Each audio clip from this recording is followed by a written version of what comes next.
Ladies and gentlemen, welcome to this event. This is the first of what I hope may be other events organized by RDFRS, whose banner you see up there. I'm delighted to be able to say that we have finally, after I think a year and a half, managed to get charitable status, both in Britain and in America.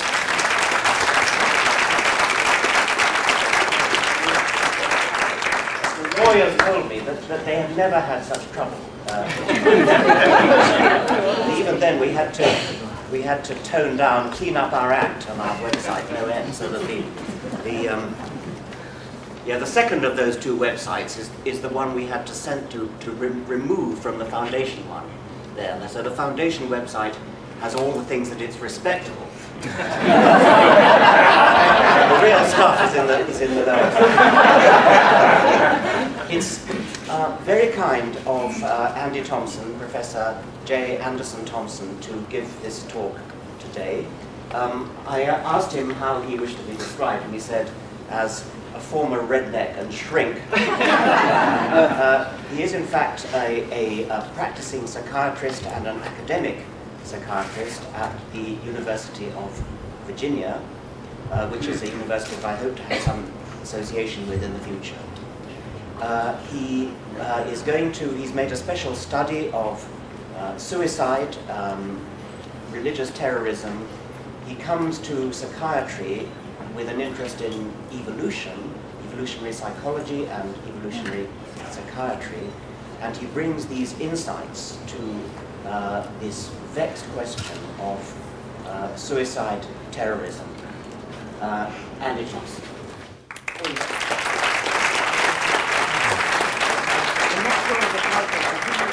Is it we few, we happy? We few, we happy few, we band of brothers.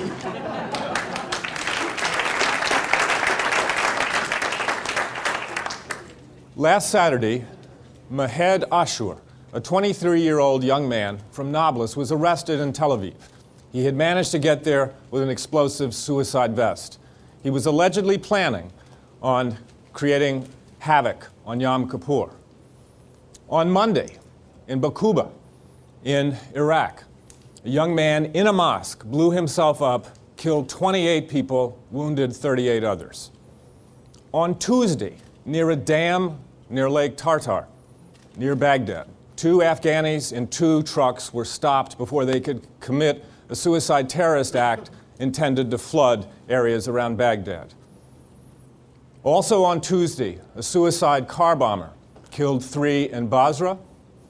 In Afghanistan, a suicide motorcyclist attacked a convoy of Afghani police and killed 5. On Wednesday, there were 3 suicide terrorist attacks in Iraq. In Sinjar, a sheikh who had spoken out against al-Qaeda was killed with his son and 10 others. There were 2 suicide attacks in Mosul that day, one against a court building that was being constructed, another against a police convoy. I don't know yet what happened on Thursday. In all likelihood, there were suicide attacks. And as we speak here today, somewhere in the world, a young man or young men are going through the rituals of their religion, preparing for death. They will don an explosive vest or get into a bomb-laden truck or car, kill themselves and numerous others. How do we understand this? They are probably well-educated, mentally healthy, morally driven. In the unlikely event that it is a woman, she is probably depressed and facing extreme social rejection in her milieu. How do we understand their motivations? Do you have an understanding of it? Now, certainly, how many of you knew about those suicide attacks that I just listed this week, every day this week? Okay. Few of us, because realistically, it's in a place far away, out of sight, out of mind. So let's bring it a little bit closer. How many of you came to this conference by plane? Okay. On September 5th, 8 individuals were arrested in Denmark, 3 in Germany.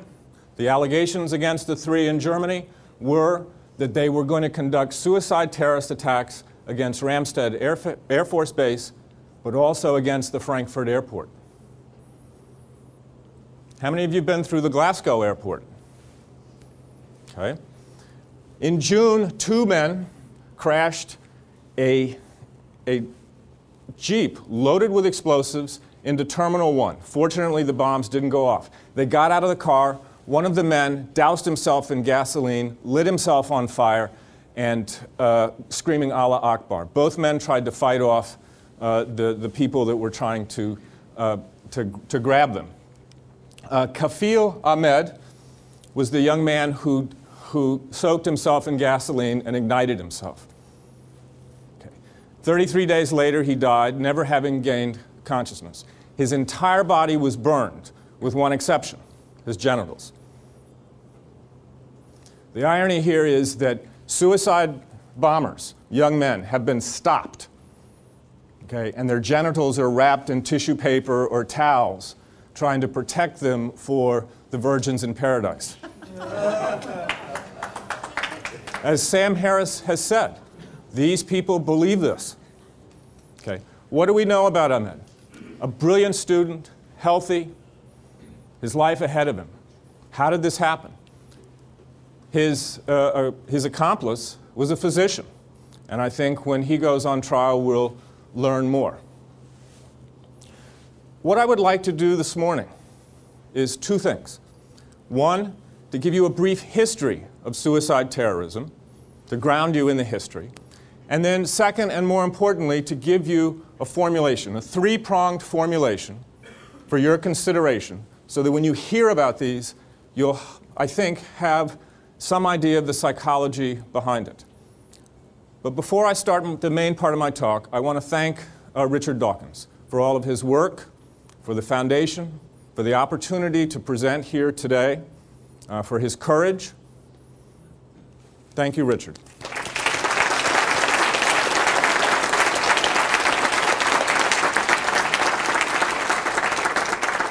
When you know about these people and what they can do, it is very sobering when men like Richard and Sam Harris, Ayaan Hirsi Ali, Christopher Hitchens, when they speak out. They are literally putting their lives on the line, and I think we all owe them enormous gratitude. I would also like to thank the foundation, and particularly this gentleman over here, Josh Timonen, who has created, I think, one of the most outstanding websites there are. And the reaches.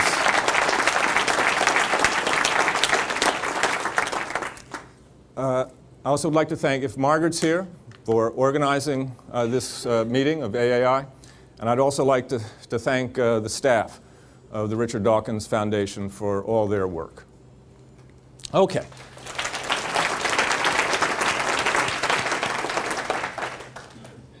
Let's get started.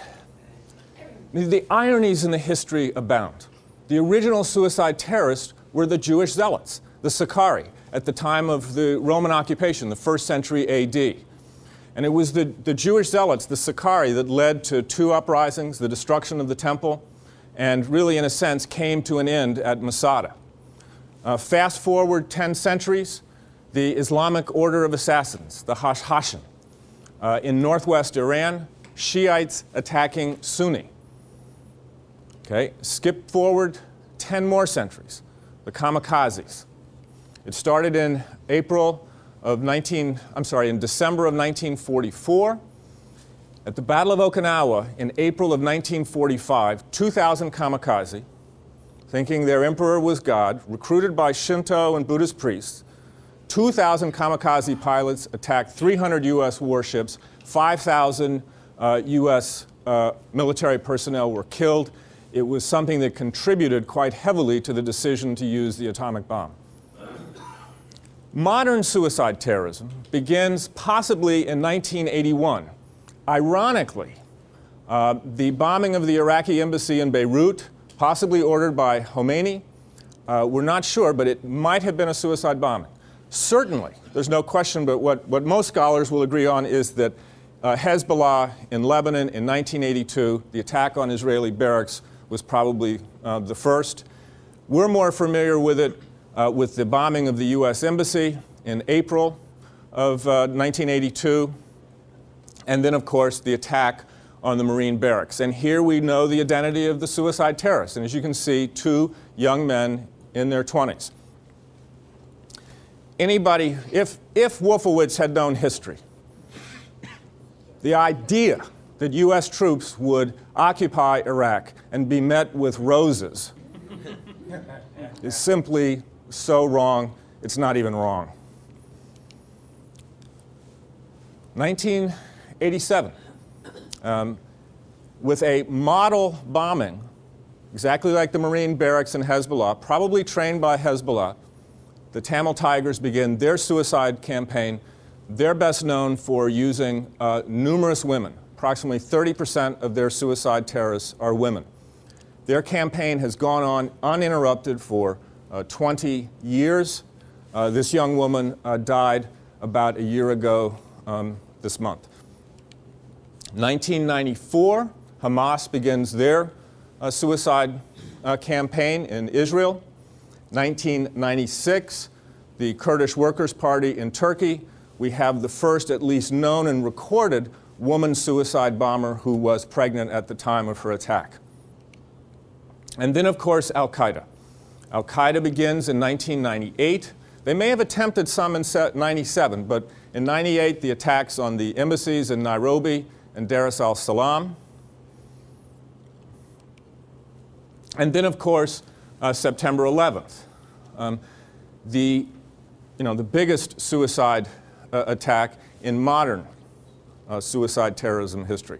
Remember, Okinawa was 5,000. Okay. Now, there was a physician who, by all accounts, was at one time in his life a very good physician, used to putting bodies together, not tearing them asunder, and he had this to say about 9/11. This was his formulation. Is there anybody here that would agree with that? Unlikely. Anyone know who that physician is? Absolutely. Dr. Ayman al-Zawahiri, number 2 of Al-Qaeda. And then, of course, in 2000, the Chechens begin their campaign, the worst, of course, being the Beslan school massacre in September of 2004. And everything since then has been, in a sense, an extension of the Middle East bombings, largely, the vast majority. Clearly, the Tamil Tigers continue. This is 7/7 in London. Afghanistan, suicide bombing has literally exploded. As you can see, the statistic, for those in the back who might not be able to read this, already this year, almost 200 suicide attacks.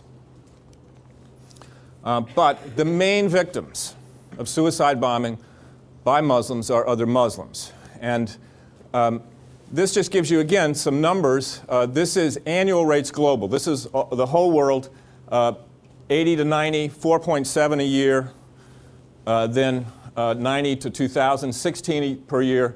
Then just the first 5 years of this decade, 180 per year. But you'll notice when you break down this decade, it is exploding. And this is just up through 2005. It's hard to find the statistics for 2006, 2007, but they're even greater. As it's 1 or 2 a day in Iraq. And again, that's where it's occurring at its worst. 50% of the young men from Saudi Arabia. You remember the first suicide attack in Iraq was against the UN headquarters there in the summer of 2003. And you can see the escalation. Now, those are killed and wounded civilians. That includes all. But many of those individuals are victims of suicide terrorist attacks.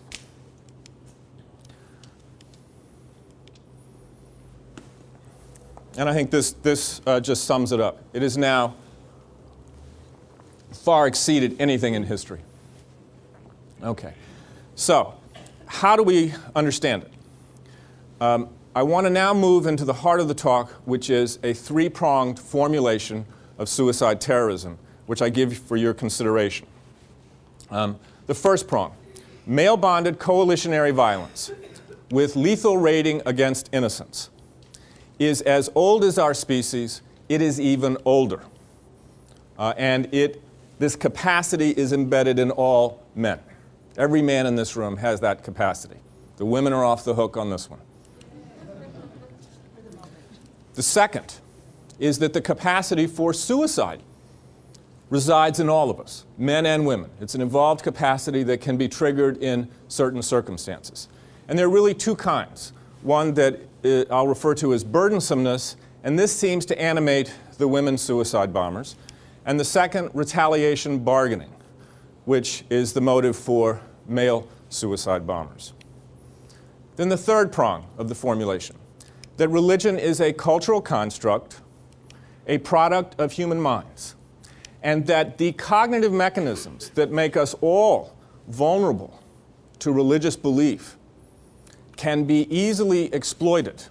And this is what makes religious ideology the most potent ideology for hijacking these capacities for male-bonded violence and suicide. What's the evidence? These are the Yanomamo warriors of South America. The reason these men are important is that this is a window into deep time, into deep history, the time before history, the environment that we evolved in.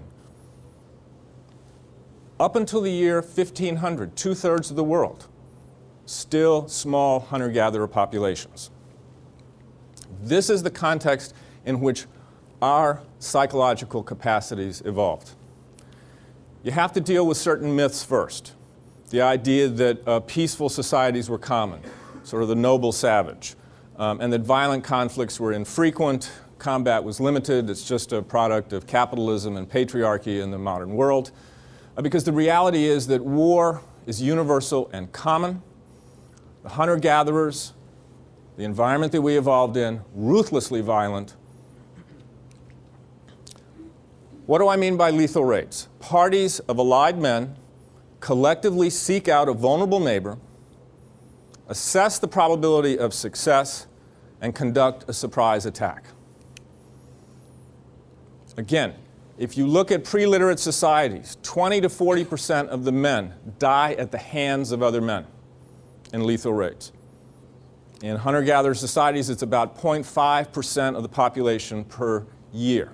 So if you took the population of the world in the 20th century and they were all hunter-gatherers, we were all hunter-gatherers, it'd be about 2 billion war deaths in the 20th century.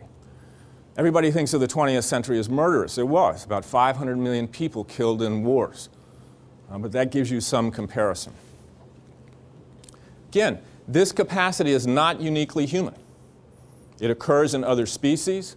It is favored by natural selection. It is continuous in warfare in human and pre-human history. This capacity for lethal raiding, I will submit to you, arose, in our common ancestor, before the split with chimpanzees, in our common ancestor, is at least 5 to 7 million years old. Now, what is the evidence for this? And I'm quickly going to go through 3 layers of evidence: the comparative evidence, the paleontologic evidence, and the cross-cultural evidence. In January of 1974, in Jane Goodall, in one of her chimpanzee areas, one of the field workers watched a group of males come together and with coordination, stealth, and surprise move to a neighboring community, find victims, and kill them. It was observed repeatedly. Think of the cognitive software to be able to do that without language, to come together with coordination, stealth, and surprise, and to kill. It's been observed numerous times numerous times since. This is a group of chimpanzees in Uganda moving out on a lethal raid. In chimpanzees, you do not see, in males, one-on-one killing. It is all male coalitionary violence with lethal raiding. You may not know it, but this is your family history. To the left here is earliest hominids. So at the bottom of the screen would be the common ancestor with chimpanzees, the chimpanzee bonobo line going off in another direction. Okay?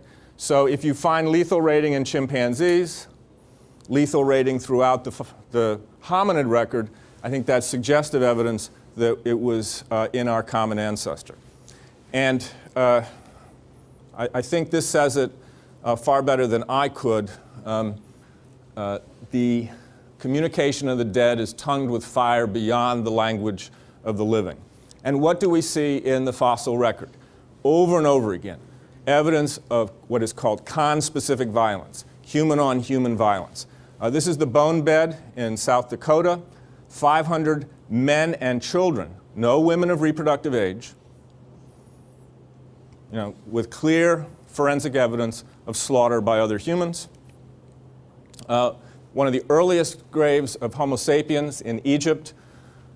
You can't see it very well, but those pencils point to arrowheads. These men died by violence.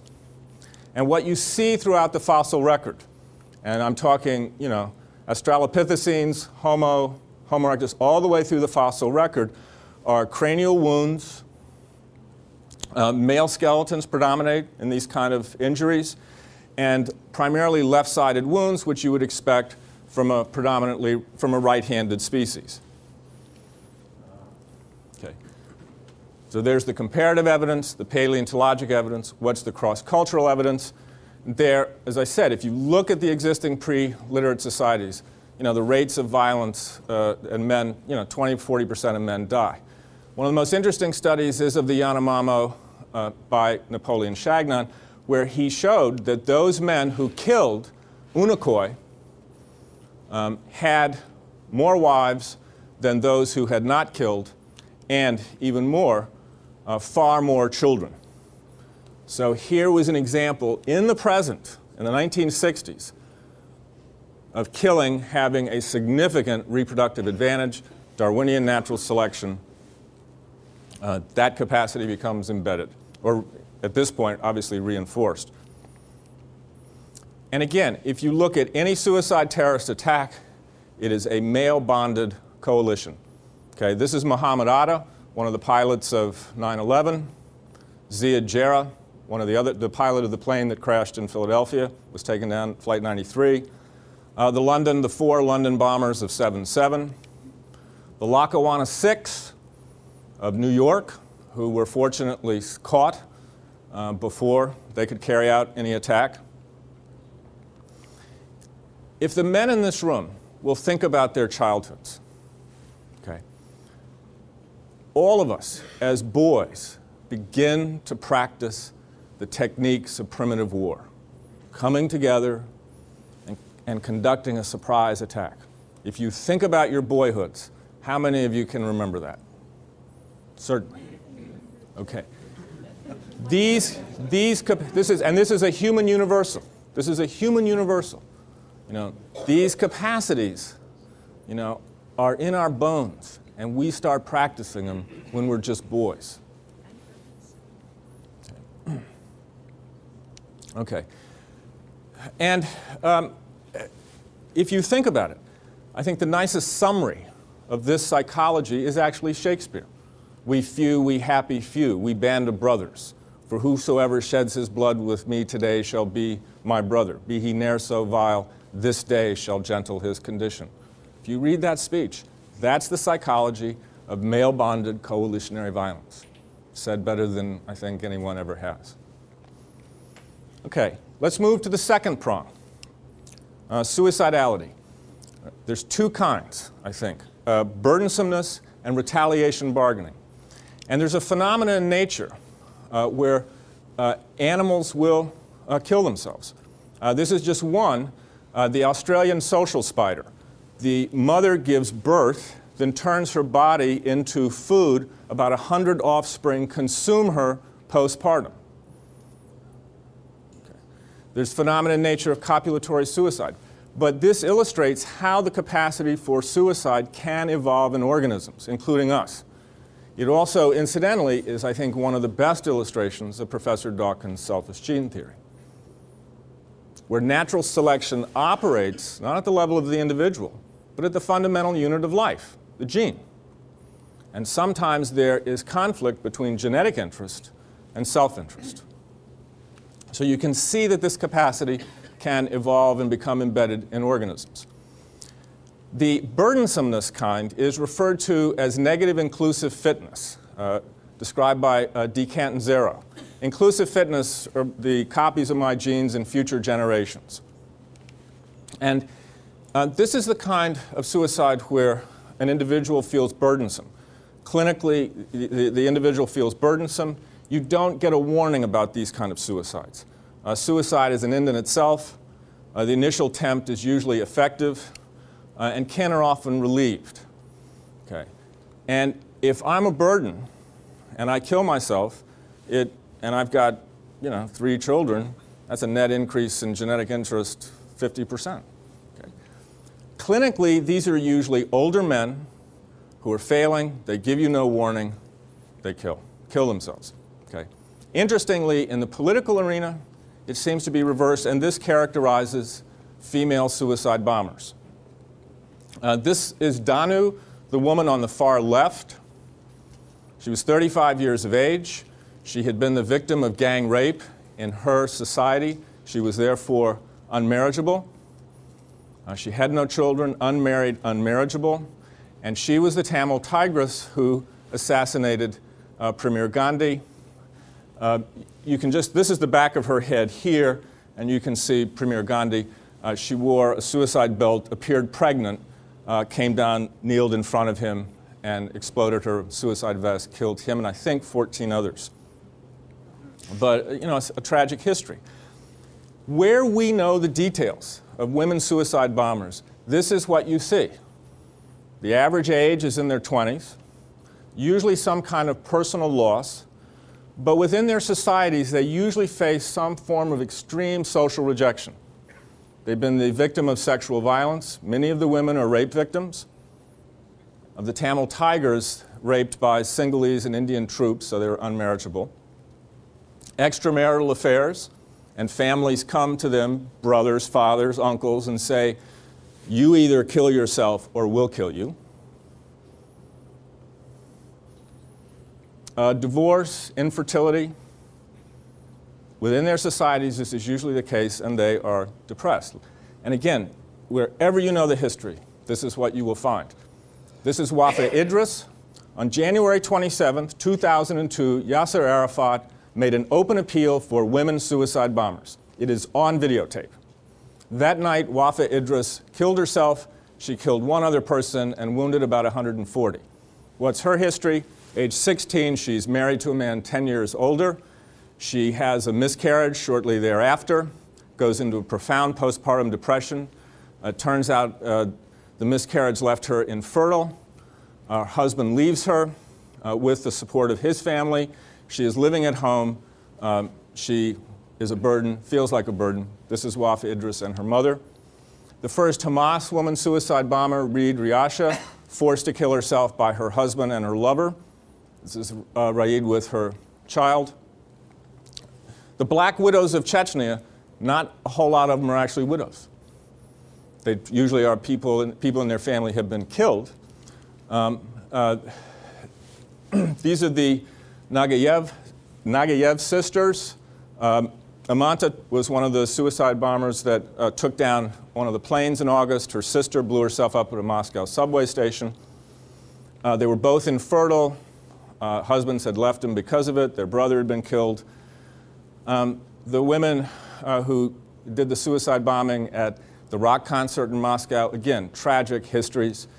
One of the Chechen bombers, her bomb didn't go off, or she couldn't get it to go off. We know a lot about her. Musa Koyova, kidnapped, raped, forced into a second marriage with an older guy who's killed. His family takes their child, a horrendous history. This is the woman who, you remember, tried to blow herself up at that wedding in Amman, Jordan. Again, 35 years old, unmarried, no children, 3 of her brothers killed. This is the first woman, European convert to Islam, who was a suicide bomber. History of depression, substance abuse, probable infertility. Okay, but again, if you look at the women, let's see. If you look at the women, this is the history, the burdensome type of suicidality. Okay, what about the men? I want to put a cartoon in here which actually illustrates the dynamics. For those of you who can't read the caption, it says, they're going to print a retraction, your desserts are not inconsistent. Okay? So this chef is standing on a ledge, threatening suicide. She's up against a more powerful other, the New York Times maybe, and she's openly threatening suicide, trying to force a change. And this is the nature of retaliation bargaining. And if you stop and think about it, Gandhi's fast to the death, trying to force change in the British Empire. Bobby Sands, you know, the suicide hunger strike, trying to force a change in Margaret Thatcher. Okay. And retaliation bargaining, this is when an individual is helpless and powerless, and that the suicidality becomes an alternative strategy trying to compel change in another individual. Clinically, you see this, patient of mine, man breaks up with her, she takes an overdose trying to get him to come back. She calls him and tells him that she's taken the overdose. Okay, it's an open communication of suicidality, trying to communicate, force a change. And this is what we see in the male suicide bombers. These are the young men of 9/11. And again, you would be hard-pressed to find any psychopathology in any of them. Again, these men are well-educated, mentally healthy, morally driven. The only one that was married was Ziad Jarrah, the pilot of the Pennsylvania plane. If you knew him, you'd want your daughter to marry him. Lovely guy. Raed Malik, one of the Hamas bus bombers with his 2 children. These are cousins. The one on the far side, the smaller one, was the recruiter. The taller one was recruited and killed himself in Palestine. These are the the London bombers, 3 on the subway, 1 on the bus. Again, one of them married. Again, relatively well educated. You couldn't find any psychopathology. And there's series after series. This is just one.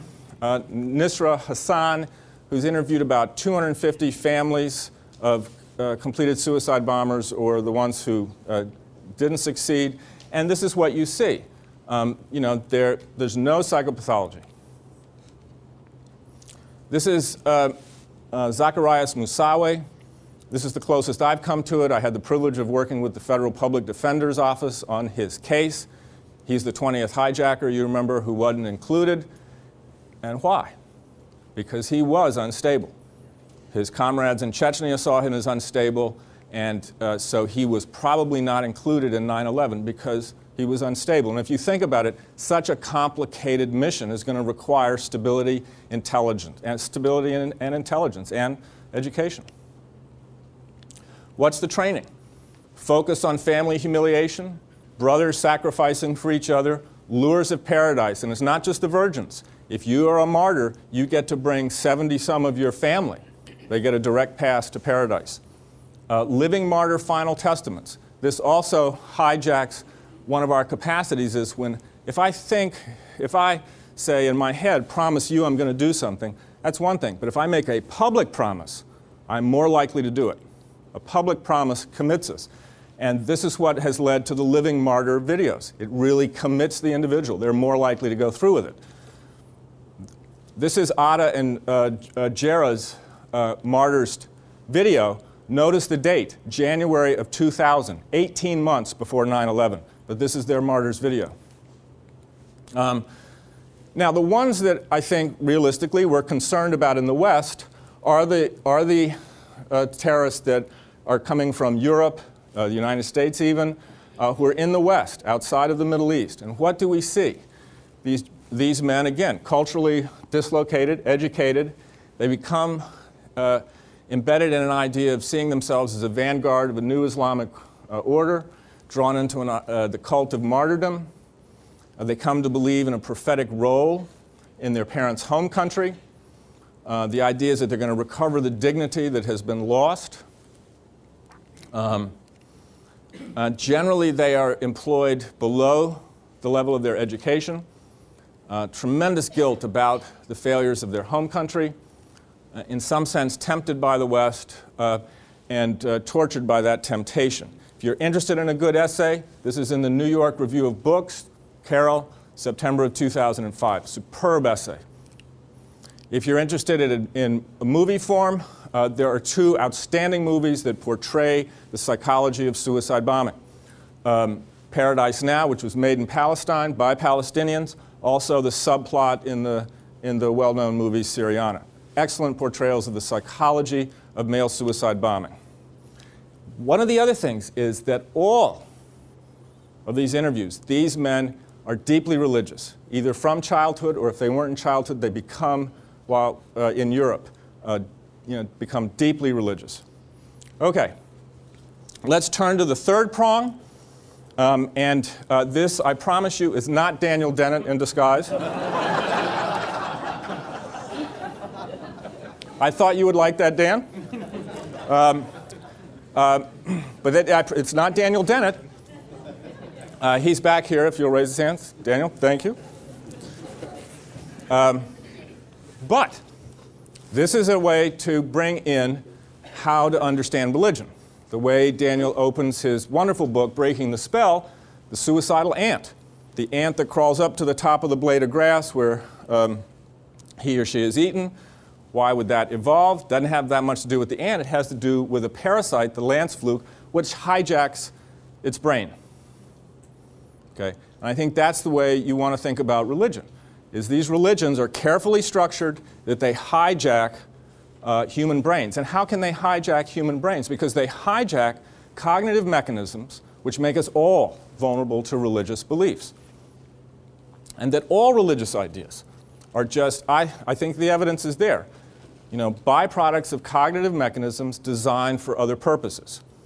Everyday, ordinary mechanisms that help us survive but can come together, create these supernatural, minimally counterintuitive worlds and become attention-grabbing. And I'm sure most of the people in this audience are familiar with these books, but these outline the byproduct theory of religion. And again, I think if you look at suicide terrorism, the byproduct theory both helps explain it, but I think the byproduct theory is also a piece of evidence for it. Okay. Now, I want to take you through just some of these cognitive mechanisms to show you, and I'm going to focus on the ones that are involved in suicide terrorism. The first is decoupled cognition. Fancy word for the following. How many of you, as you've been sitting here listening to me, have thought about a conversation you had some days past, or have thought about a conversation you might have later today or this evening? Of course. It's an extraordinary capacity. It's an extraordinary capacity. You can, it's crucial to memory, it's crucial to planning, but you can have detailed conversations in your head, detailed relationships with unseen others. Okay. And as you can see, it's just one step to ancestor worship, interacting with a god. But something that's absolutely crucial and to our humanness, easily hijacked. Reciprocal altruism. All of us have dedicated cognitive software for reciprocity. We keep track of who we owe and what we owe. And what is prayer? Prayer is basically an explicit appeal for reciprocity. Childhood credulity. As Richard has said, natural selection has designed childhood brains to soak up the culture around them. It's crucial, particularly when it comes from a voice of authority. We all are much more deferential to authority than any of us would like to believe. That's the meaning of Stanley Milgram's famous experiments. Okay? So we are all, as children, very vulnerable to authority, but even as adults, we are very, very vulnerable to authority. Religion hijacks that. But those are crucial survival mechanisms, too. The attachment system. John Bowlby, Mary Ainsworth, the basic caretaking system, mother and infant. Okay? When we're distressed, we turn to a caretaker. What happens in religion? We turn to a caretaker, a supernormal parent. Look at Robin Dunbar's recent article in Science. They speculate that that attachment system, that dyadic attachment system, is the foundation for all human relationships. Not just caretaking or romantic love, but all human relationships. Also, romantic love. We all have dedicated systems in our brain that, for us to fall in love and commit to somebody. Mother Teresa, when she became a nun, wrote to a friend that she was happy she was now the bride of Christ. How many of you have seen the movie Painted Veil? Okay? The Diana Rigg character, the nun, that speech she gives where she talks about as a young girl, she fell in love with Jesus. Okay? And again, those systems are hijacked by religion. and in suicide terrorism. The suicide martyrs become married when they kill themselves, the jihadists. That's how it's referred to. Not just the virgins in paradise, but the act of martyrdom is that they become married. What is called the problem of dead bodies. Okay? We all have cognitive software that we take for granted, which gives us the ability. We know that other people have minds like ours, with wishes, desires, memories. These are theory of mind capacities. Their absence is autism, but we take it for granted. But we know others, and we read eye gaze a lot to get those wishes and thoughts. But those mechanisms don't turn off. They persist. But then we also have mechanisms that are called natural kind modules that help us distinguish living from dead. So when there's a dead body, part of us knows they're dead, but our mind's saying that mind is still alive. You know, and that particularly after someone dies, we're still talking to them. Okay? And religions obviously hijack this. Doesn't take much to go to the idea of souls, souls in heaven, souls in paradise. Okay. Coalitionary psychology, all of us know who our friends and enemies are. We have evolved cognitive software for that. A naive sociology, all of us have difficulty distinguishing groups as groups of individuals. Okay? We're very prone to say, you know, French are rude or something like that. And I could take this room. This is an ancient social psychology experiment. We could take this room, randomly divide you into two groups, give each group a task. Within an hour and a half, you would think your group was much better than those poor idiots on the other side. Okay? It's a vulnerability we all have. Okay? And obviously religions take advantage of this. Okay? You know, the out group. You know, we very easily break down into us, them. Related to this is that unfortunately, the same cognitive mechanisms we use to distinguish prey animals are what we use to think about outgroups. Okay? Martin Luther, what did he say about the Jews? They were worms. Okay? We tend to think about outgroups as, you know, as prey animals. Then, of course, hard to fake signals of commitment, hard to fake honest signals of commitment, and religions are huge in this. And I recommend to you the work of Richard Sosis, who's looked at this. And this is crucial to religions. Now, when you look at a picture of this man, I think most of you recognize him as the Dalai Lama. What do you think? What do you feel? I mean, check your guts for a minute and just see what you feel. I feel like, this guy's a kindly older brother. Okay? It mobilizes what are called transference feelings, something that Freud discovered. And it is that we base present relationships on past relationships. It's crucial. If we didn't, we'd have to learn about relationships each new time. Remember the movie Memento, the poor guy that he had to learn about relationships with each new one? Okay. Transference relationships, again, are ubiquitous. They're crucial. You know, we absolutely depend on them. Okay? You can see how religions hijack those. Okay? And the various transferences we can mobilize to religious figures. We all have moral feeling systems that are innate. Mark Hauser's recent work, highly recommend it. Again, showing that this is not something that religion gives us. This is something that we have on our own. Shows up very early in life. Altruistic punishment. We have evolved a capacity for this. What is altruistic punishment? All of us are willing to punish social cheaters at a cost to ourselves. And I think if any of us thinks about our history, we've all done this at some point. Somebody who's a social cheater, we will punish even if it costs us. Okay. Suicide terrorism, you can see, is really just an extreme on a continuum that's already there. And then the most powerful mechanism in suicide terrorism, kin psychology. All of us have mechanisms to identify and relate to kin and distinguish non-kin. You know, the Pope is the Holy Father. Priests are the brothers. Nuns are sisters. Think of all the way. You know, think about the Marines, your brothers. Kin psychology is very powerful. Think about, well, look at this for a second. This is a Hamas trainer. And I hope you can start to see the elements that are in this. We focus his attention on paradise, on being in the presence of Allah, an unseen other, meeting the Prophet Muhammad, interceding for his loved ones, getting those relatives into paradise, the Hurus, or the virgins. You start to see the elements embedded there. And again, getting back to kin psychology, it is crucial for religions to redirect loyalties. Okay?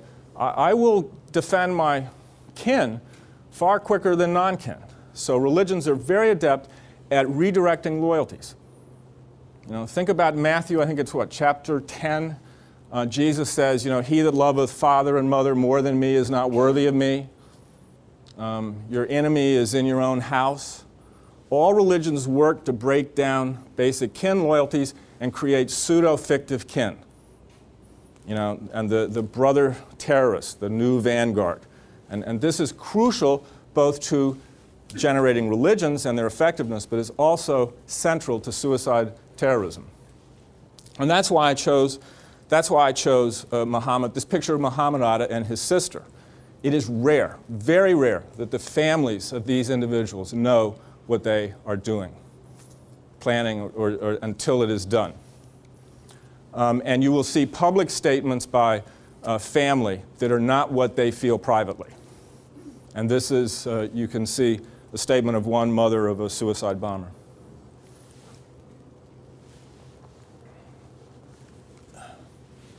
Can you all read it in the back? Okay.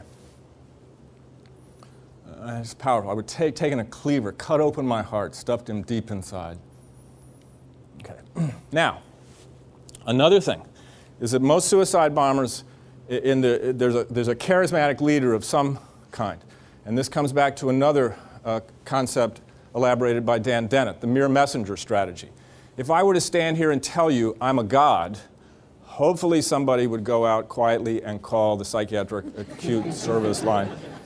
Okay, but if I tell you I'm just a humble messenger of God, that I'm Reverend Thompson, okay, you would start to, you know, you would, even though this group would be biased against it, even though, okay, but you would grant me an authority that I don't deserve, okay? But this is what all religions use. And used car salesmen and mafia capos. But if you think about it, it's a brilliant strategy. Okay? You know, the Pope, what is he called? God's vicar on earth. Vicar on earth, okay? Somebody? I'm probably, you know, I'm just an educated redneck and the pronunciation just, you know. Okay, and you know, who is the mere messenger that is still alive and plagues us to this day? Okay. There are many different social uses of religion, but clearly, in addition to breaking kin bonds, historically, it has facilitated terrorism and war. You know, the cross accompanied the sword everywhere. Islam was brought by the sword. The conservative brand of Wahhabism that plagues us, brought by the sword in Saudi Arabia. And why? It empowers disenfranchised young men, minimizes the fear of death. This just gives you some idea of some of the mosques we know that have already been involved. The current phenomena of suicide bombing, the ideology of it, actually stems, it's really an Egyptian ideology. And it comes from this man, Syed Qutb, one of the Muslim brothers, and one of the founders, I think. He was so dangerous, Nasser had him executed. If you want to understand the psychology, the ideology of what's going on today, there is no better place than the book, The Looming Tower. The very first part of that book is a biography, a thorough biography of Syed Qutb. I recommend it to you. You will understand the ideology, okay? And Qutb is the one that came up with the theological justification for killing other Muslims. This is just one of his friendlier quotes. Can you all read it in the back? Please read it. Okay. There is only one place on earth which can be called the House of Islam, and it is that place where an Islamic state is established and the Sharia is the authority and God's laws are observed. The rest of the world is the house of war. And once you get below bin Laden, most of the leadership of al-Qaeda, the original leadership, was Egyptian.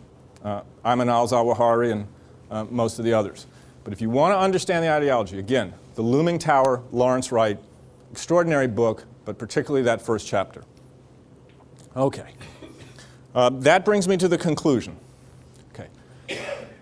The basic argument here is that if we want to understand suicide terrorism at a fundamental level, at its most basic level,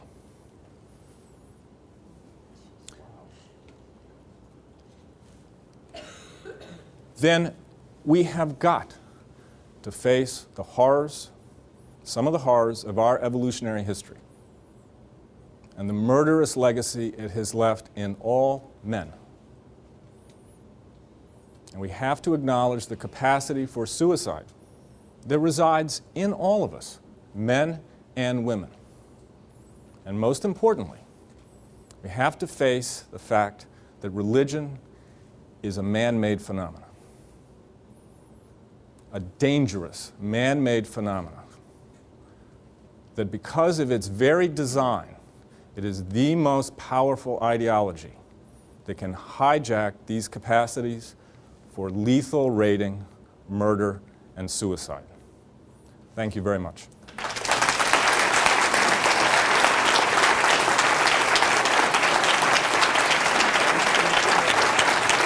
Okay.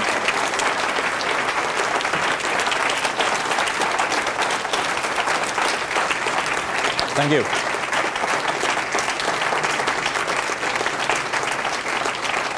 Thank you very much. Andy, thank you very much. If I may say so, a model of how to give a lecture. Any questions? Dan? Yeah. I'm so glad that you mentioned Syed Qutb at the end. Can you say that, Dan? Yeah. Dan Dennett? He was made in Nasser's prison. And we have a factory now in Guantanamo that is making hundreds of his successors. And one of the most depressing thoughts to me is that I cannot yet imagine a future for those people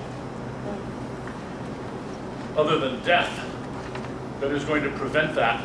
And this is going to be one of the great stains, I think, on not just on America, but also one of the great dangers that we have created in the world. Yes, thank you. So just one additional point. Syed Qutb's brother, who survived, was one of bin Laden's teachers. Zawahiri's uncle, Ayman al-Zawahiri's uncle, who was really, in effect, his father figure, was Syed Qutb's lawyer and principal disciple. There's a direct connection. And I think, and one of the points that Wright makes in his book is exactly what Dan said. This all grew in Egyptian prisons.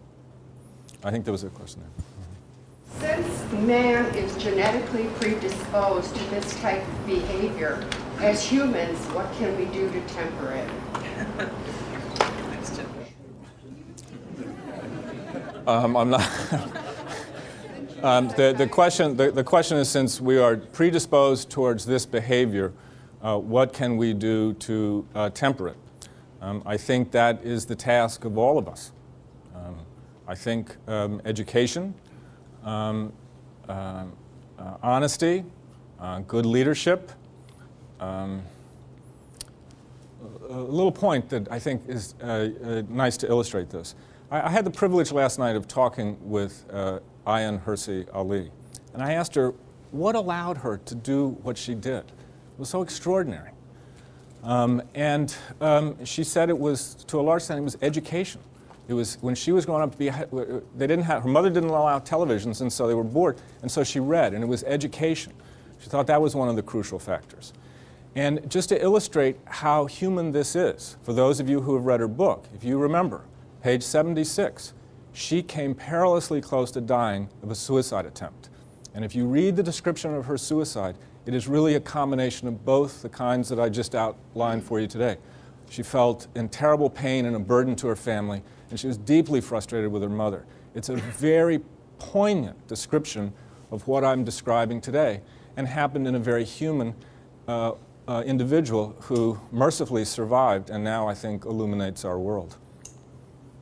Do you have any doubt about the certitude of it being evolutionary? We've had an 800-year history in Ireland, intense adversity. I'm not aware of any suicide killings. Is that an exception? I don't know Irish history, so I would defer to someone who does. One of the arguments here is that a lot of combat situations are essentially suicidal. That I think 9 out of 10 who have earned the Victoria Cross, it's awarded posthumously. But I don't think that's quite correct, because a lot of men go into battle still with the hope that they'll survive. But if anybody knows Irish history, I don't know. I can offer a small answer to that. The IRA, the Irish Republican Army, are made up of Catholics, and one of the worst things that you can do as a Catholic is to commit suicide. And there's no exception for that if you happen to kill some of the bad guys while you're doing it. For those of you who didn't hear, the answer was most of the IRA are Catholics. There's a strong prohibition against suicide in Catholicism, and it's an absolute prohibition. Yeah. You're not off the hook, which you are in Islam. Catholics can do anything, of course, because you can ask for, you can confess the next day, but if you commit suicide, you're dead. For those who didn't hear in the back, she says Catholics can confess anything they do, and so if they do something terrible, the next day they can confess it and it's okay. And if you commit suicide, you can't confess the next day. I'm not keeping track of, I think the gentleman back here had it, and then this one. Thank you. My question is this. You mentioned that Iraq has seen more suicide bombings than ever total in history before. And yet the people in Iraq today are no more religious than they were when Saddam was in power. To what extent is the occupation of Iraq responsible for this? And why did these fanatically religious people not suicide bomb against Saddam, since the majority of them opposed his rule? What's the other factor at work there? Did everybody hear the question? Yeah, okay. I don't know. I think that's a very important question. I think Saddam ruled with an iron fist. It would have been hard. I don't. The other thing is that historically, suicide terrorism has occurred when there's foreign occupation. Where there's foreign occupation, there's tremendous military asymmetry. So one side who's foreign is occupying, the other side has no weapons, basically. And so that's a part of it. So you have the U.S. Army there with tremendous, weapons. And if you notice, Hezbollah has stopped suicide bombing now that they have rockets. I think it was here and then back there. Yes, sir. That was my point. The question could you stand up so people could hear, please? The question I was going to ask had to do with the fact that most of these suicide bombings occur in areas that are under occupation. And there have been a number of studies done on that most suicide bombings occur in those situations. So how important is that occupation to the occurrence of suicide bombing? Historically, it's been one of the main things. The question was how important is the occupation, is the place being occupied. That has been almost, from the very beginning. The Roman occupiers of Judea, the Jewish zealots, the Sunni occupiers of northwest Iran, the Order of Assassins. The biggest, in modern suicide bombing history, of course, the Marine occupation of Beirut. And the other thing, too, you have to keep in mind is that suicide bombing usually works. So the suicide bombings are a response to occupation, yes. And then religion is used to support. Yes. Yeah, religion seems to be, you go from, I would submit to you, you go from terrorist attacks, say maybe the IRA, terrorist attacks to suicide terrorist attacks when there's a religious element. That seems to be one of the things that pushes it over the edge to suicide. And once you have a suicide terrorist who doesn't have to consider escape plans, it becomes a much more dangerous weapon. You have an intelligently guided weapon where you don't have to worry about an escape route. I think there and then there. Yes, sir. I have two somewhat related questions. The first of which has to do with your sense of the coalitional warfare that takes place. According to what I've read, and please feel free to correct me if I'm wrong, it seems as if for that to function, the theory of inclusive fitness, there has to be less than 100% perception of the likelihood of death to the individual. In the situation of suicide bombing, it would seem as if there is a clear premeditated intent to perish in the onslaught, and that obviously in that case it would fail to correspond with the notion that there's a sort of fog of war and indeterminate nature to it. Additionally, you were talking about the terrorists and the 9/11 attack as essentially healthy-minded. I don't know if you're here to talk about the perception of religion itself as a dissociative psychopathology that is yet to be recognized.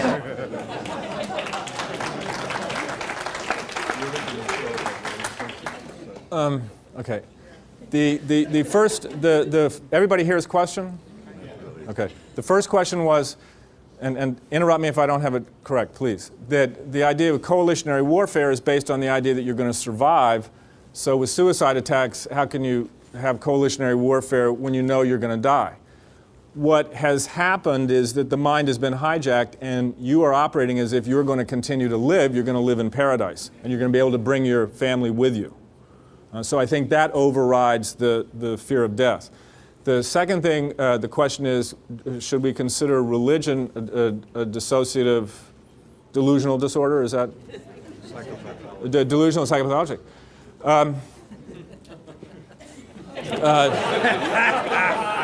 Well, no. Look, I think this is a serious question because I think what we would like to move to is where people are educated to understand that it's a vulnerability. That we're all vulnerable to these beliefs. So that I think my wish would be 50, 100 years from now, high school psychology textbooks have this sort of thing, and children learn that human minds are vulnerable to supernatural beliefs, and these are some of them.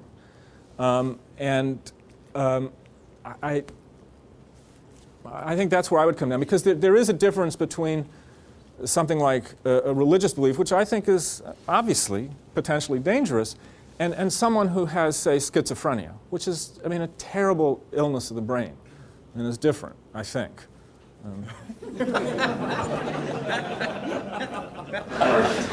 about the Saddam Hussein no suicide bombing situation.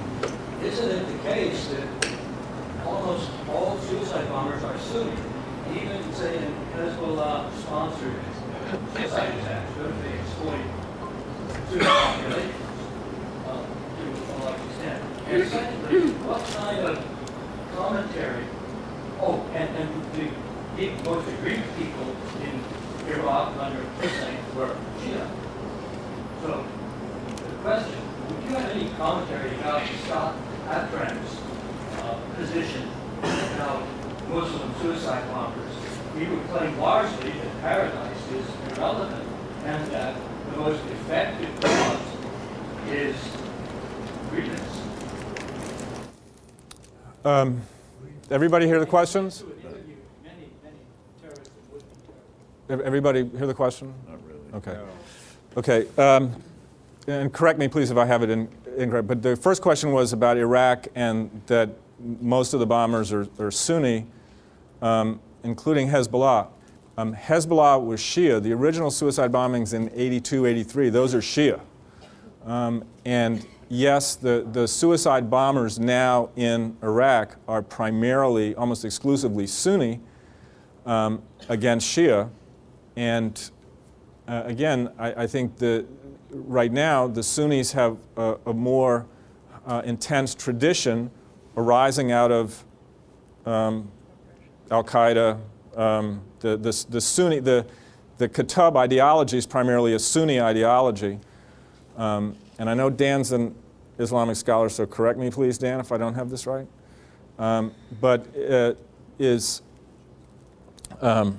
is primarily, the ideology, the modern ideology is now primarily Sunni, is Kitab.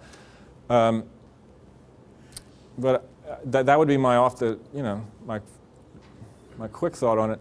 The second question again? Was it? Oh, Scott Atran, yes. I know Scott Atran. I've talked with him at length about this. I disagree with him, and my position is that I agree with the early Scott Atran. If you look at a March 2003 article in Science, The Genesis of Suicide Terrorism, I think that's closer. I don't understand entirely why he's sort of shifted. He is one of the individuals who has interviewed a lot of these bombers. And I think, for reasons I don't understand, he minimizes the impact of religion now, which he didn't in 2003. And when you talk to him about the recent people he's interviewed, I still see it in what he tells me. And again, he's preoccupied with the idea that these are male coalitions that come together. And so I say, okay, I mean, there's your male coalitionary violence. But one of the things that is still a factor, an important factor, is religion. And he's more focused on market share. These kids have nothing else to do, coming together, trying to become famous. And he says they're trying to become famous like soccer stars. I think there's a difference between imitating Beckham and imitating al-Zarqawi.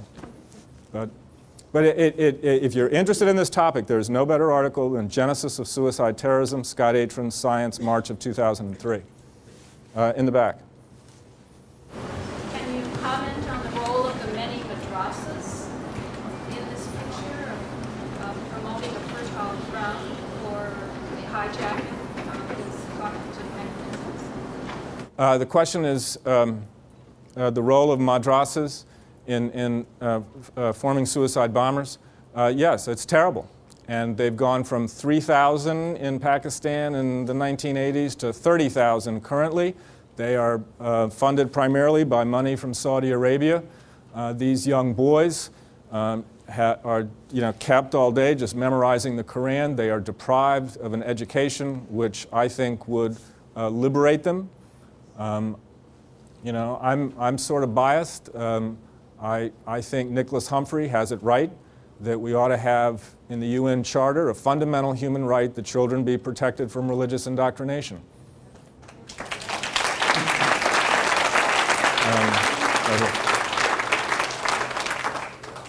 Since males seem to have evolved with more violence and bring more violence to our society, is a possible solution to move towards a matriarchal society? Did everybody hear the question? Should we move towards a more matriarchal society because so much of this violence is embedded in men? And people sort of laugh, but I would like to see more women in positions of leadership. And okay, but Miss Thatcher may have been an exception, but I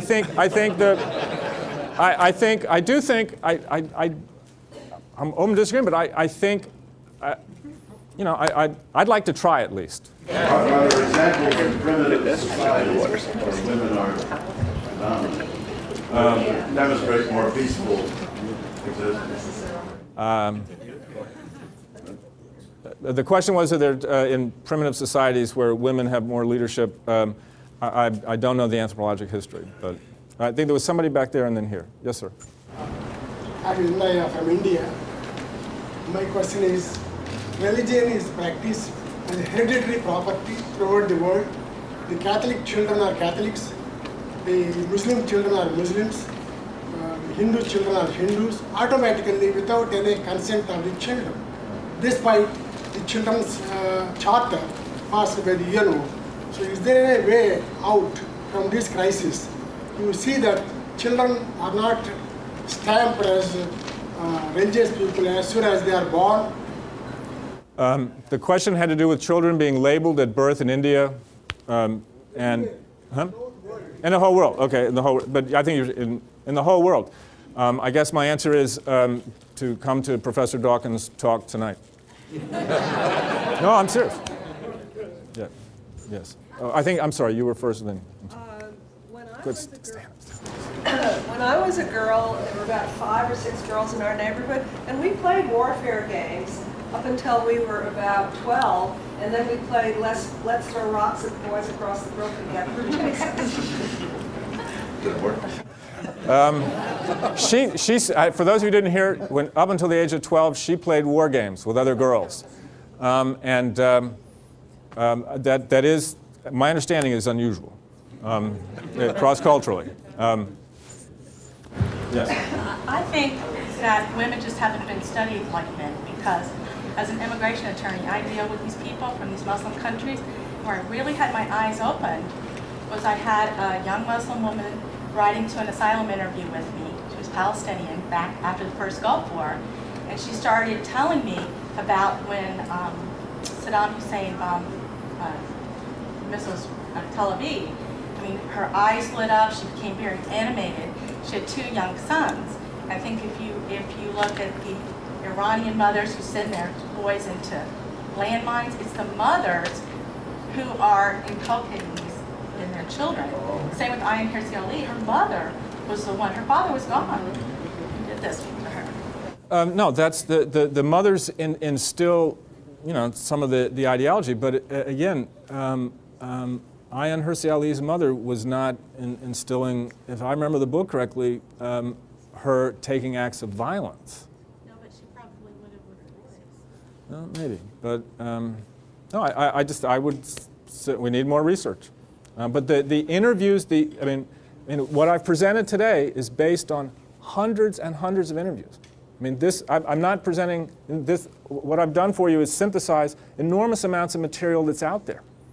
And I think is not paid attention to. I think, yes, ma'am. I just have one comment on women and violence. I think I agree it's not been studied in that much detail. In my own family, there's one gun owner, which is me, not my husband. And I think it's just a matter of opportunity, and I think it's a mistake to underestimate the potential violence in women. Just haven't had a chance to develop already. The comment was that, for those who didn't hear, that underestimating women's potential for violence, she owns a gun, her husband doesn't. Maybe, but I'm a forensic psychiatrist. I spend a lot of my time, interviewing men who have killed, and it's rare that I interview a woman. And usually when they do, it's to protect family or to protect themselves. In other words, it's to protect life, whereas men, they do it for reasons of what I showed you. Let's see. Yes, ma'am. I just wanted to make the point that I don't think it's a coincidence that many of these suicide bombers come from cultures that are very sexually segregated, and that if you have a sexually integrated society, both the men and the women are too busy doing other things to get violent.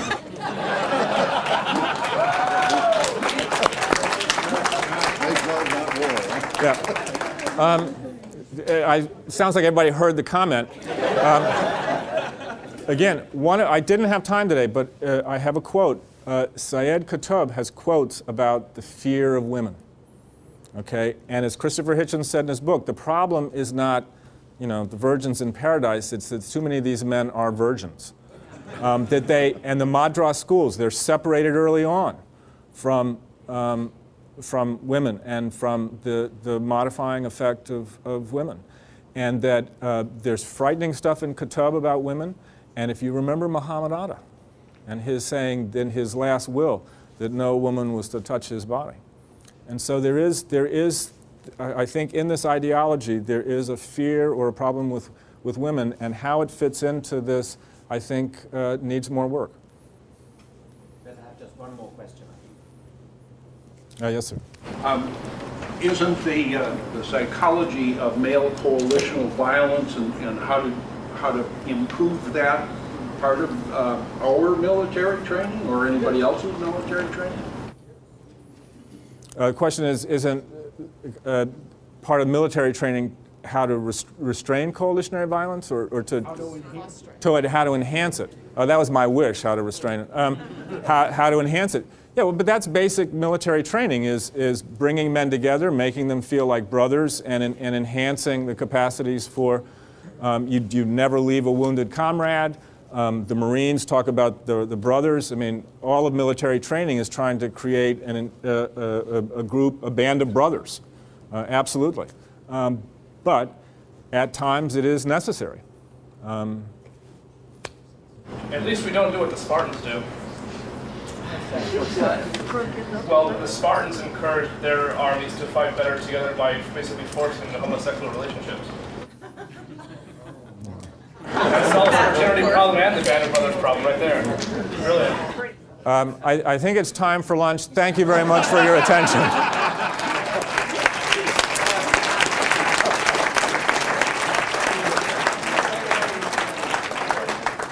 This has been a superb exhibition of the deployment of the wisdom and knowledge of a scientist and a doctor. A terrific delivery, and I must say, on behalf of RDFRS, I'm proud to have put on this. Thank you. Listen.